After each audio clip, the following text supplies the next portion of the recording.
C'est parce que tu pries que tes problèmes ne changent pas. Il faut adorer. L'adoration d'un chrétien blessé blesse Satan. L'adoration d'un homme humilié humilie le diable. Le plus haut niveau d'adoration, c'est adorer Dieu quand tout va mal. Le plus haut niveau dans l'adoration, c'est de dire à Dieu, il est bon lorsque des choses mauvaises nous arrivent. Le plus haut niveau dans l'adoration, c'est de dire que Jésus guérit alors que nous sommes malades.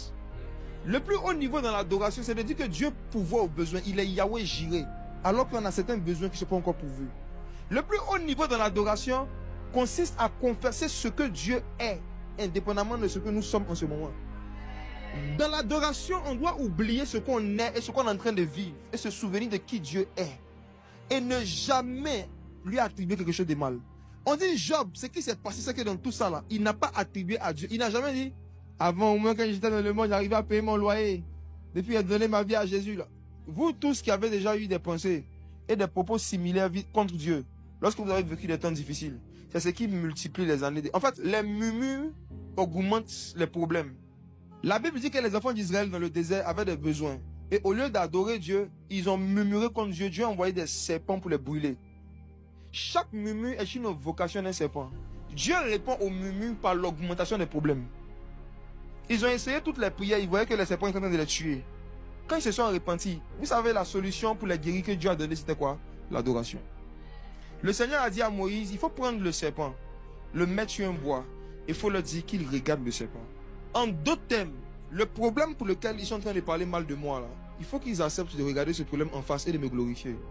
Mets leur problème devant eux. Et qu'à travers ce problème-là, ils voient Christ. À la base, c'était un serpent qui était un ennemi. Mais quand Moïse a mis le serpent sur le bois, ils ont vu Jésus. Et dans Jean chapitre 3, Jésus dit, de la même manière que Moïse éleva le serpent dans le désert, c'est comme ça que le Fils de l'homme aussi sera élevé. Et quiconque va fixer les regards sur lui va obtenir la vie. Voici ce qu'il faut faire quand tu as beaucoup de problèmes. Tes problèmes, là, mets-les sur la croix. Et puis regarde Jésus. Prends tout ce que tu vis. Et puis pense à Christ qui a crucifié tous ces problèmes. Et adore-le.